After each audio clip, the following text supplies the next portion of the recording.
Hi everyone, स्वागत है आपका मेरे चैनल में। अगर आप किसी भी एग्ज़ाम की तैयारी करते हैं तो ये वीडियो आपके लिए बहुत ही अच्छी होने वाली है। ठीक है, हम आज पढ़ेंगे लोधी वंश के बारे में। अगर आपको वीडियो अच्छी लगी हो तो please like, share and subscribe कर ले और बेल आइकन को भी दबा ले, जिससे मेरी आने वाली सभी वीडियो आपको सबसे पहले मिले। तो आज हम पढ़ने वाले हैं लोधी वंश। ठीक है, इसमें हम सारा कुछ कवर करेंगे और MCQ क्वेश्चंस भी लगाएंगे ये ख़त्म होने के बाद। ठीक, तो इसी तरह हमारे साथ बने रहिए।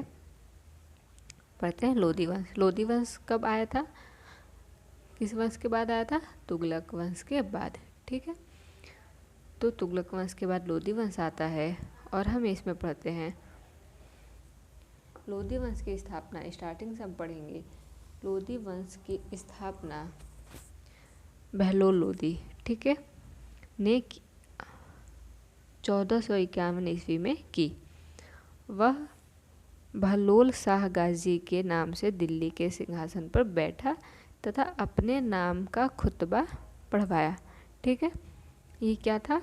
वह बहलोल शाह गाजी के नाम से, ठीक, जैसे गाजी हम लोग तुगलक वंश में गाजी का उपयोग होता था, गाजी मलिक जैसे थे, उसी तरह वो बैठा था दिल्ली के सिंहासन पर और इसने अपना खुतबा भी पढ़वाया। जैसे क्वेश्चन में आता है कि किस शासक ने अपना खुतबा पढ़वाया, तो हमको याद रहेगा किसने पढ़वाया था? बहलोल शाह गाजी या बहलोल लोधी ने।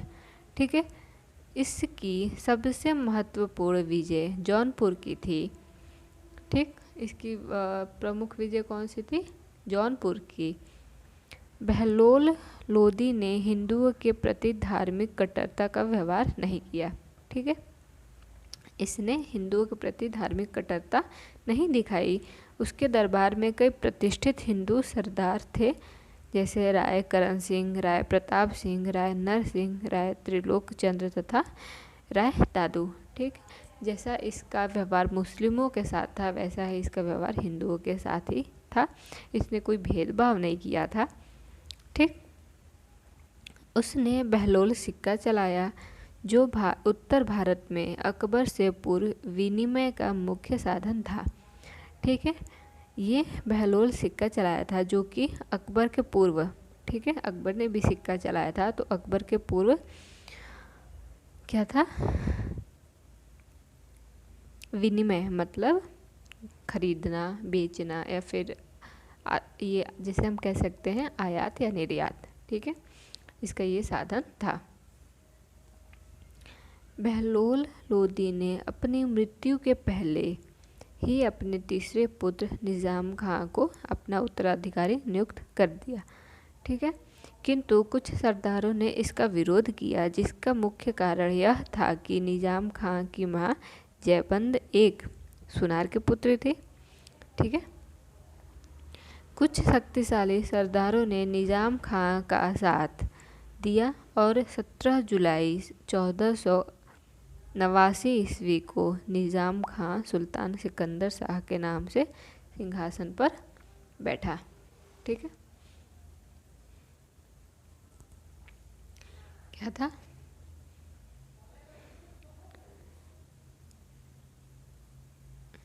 निज़ाम खान की माँ जयबंद थी, एक सुनार की पुत्री। ठीक है, लेकिन जो कुछ शक्तिशाली सरदारों ने निज़ाम खां, जिसको बहलोल लोधी ने अपना उत्तराधिकारी नियुक्त किया था, वो कौन था? निज़ाम खान था। कुछ शक्तिशाली सरदारों ने निज़ाम खान का साथ दिया और 17 जुलाई 1489 ईस्वी को निज़ाम खान सुल्तान सिकंदर शाह के नाम से सिंहासन पर बैठा। ठीक है, वह लोधी वंश का महानतम शासक था। अगर आप लोगों ने पढ़ा होगा तो ये होगा कि सिकंदर जो था, सिकंदर लोधी महान शासक था। 1504 ईस्वी में सिकंदर लोधी ने राजस्थान के शासकों पर नियंत्रण के ध्येय से यमुना नदी के पार आगरा नामक नवीन नगर बसाया और इसे अपनी राजधानी बनाया। ठीक है, कहाँ बनाया था? आगरा नामक नवीन नगर, ठीक है, यमुना नदी के किनारे इन्होंने बनाया था। सिकंदर शाह अत्यधिक परिश्रमी, उदार एवं न्यायप्रिय शासक था।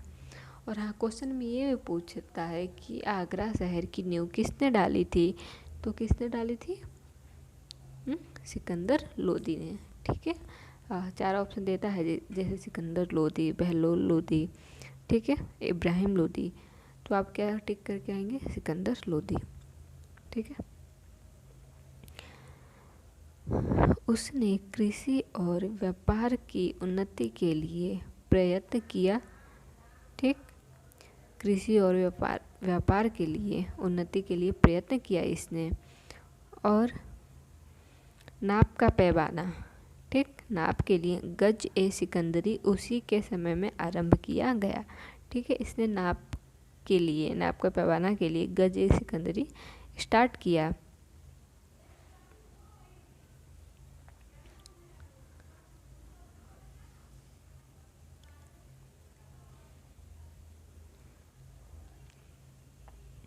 उसने निर्धनों के लिए मुफ्त भोजन की व्यवस्था की।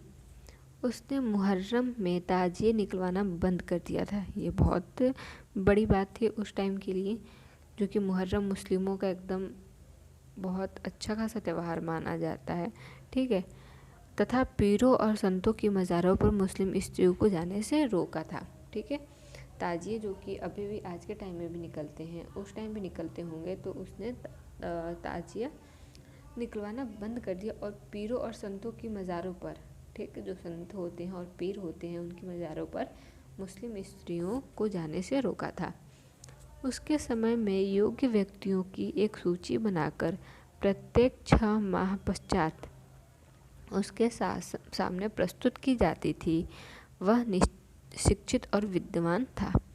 ठीक है, उसके समय में योग्य व्यक्तियों की एक सूची, ठीक है, जैसे कुछ होता है तो आज के टाइम में भी एग्ज़ाम वगैरह होता है तो अगर मांगा जाता है कि जो तेज बच्चे हैं क्लास वगैरह में उनकी सूची बना के दीजिए। ठीक, उसी टाइम उसी तरह से ये था कि जो योग्य व्यक्ति हैं उनकी सूची बनाकर प्रत्येक 6 माह के पश्चात उनके सामने प्रस्तुत किया जाता था।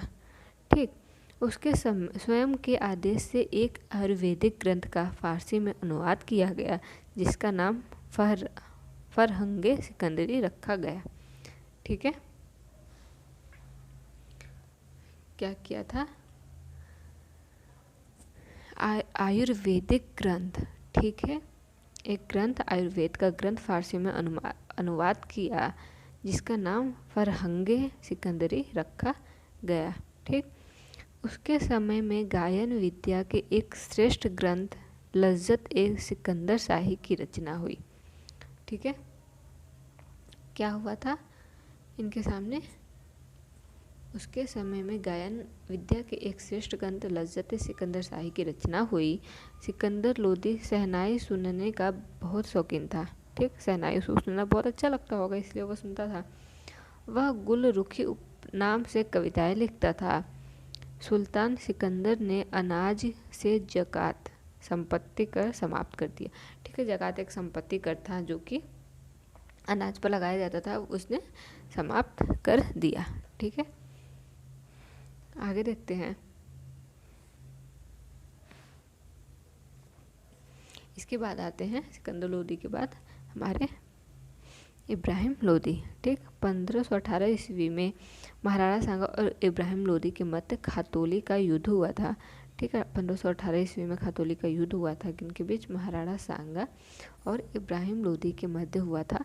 इस युद्ध में इब्राहिम लोदी पराजित हुआ। ठीक, महाराणा सांगा जो कि बहुत वीर माने जाते थे उस समय इब्राहिम लोदी को पराजित कर दिए वो। और पानीपत का प्रथम युद्ध 21 अप्रैल 1526 को बाबर और इब्राहिम लोदी के मध्य हुआ। ठीक है, बाबर लोदी के मध्य हुआ।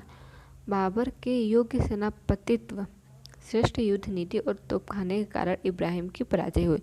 फिर यहाँ पे पराजित हो गया इब्राहिम लोदी और युद्ध स्थल में मारा गया।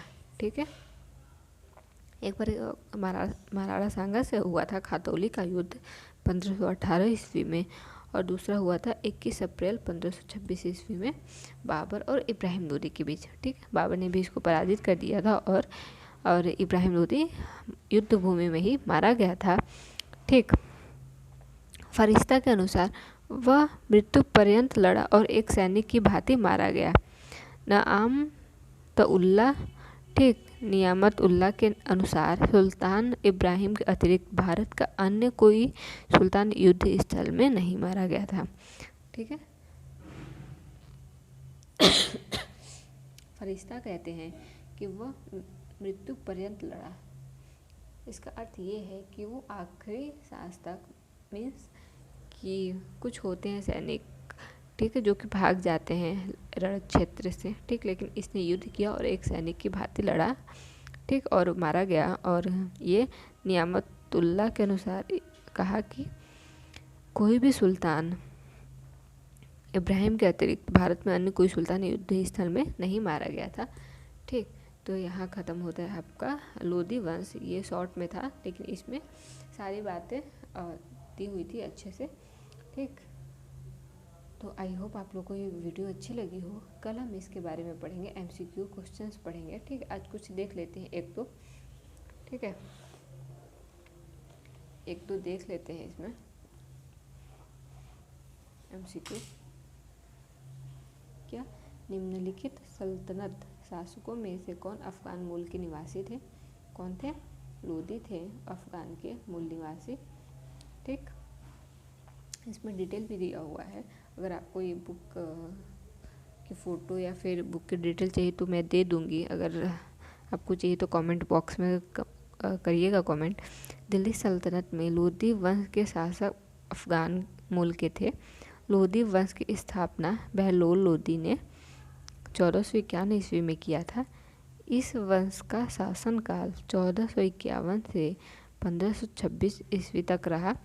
अंतिम लोदी शासक इब्राहिम लोदी था। ठीक, तीन ही शासक है इसमें। सबसे पहले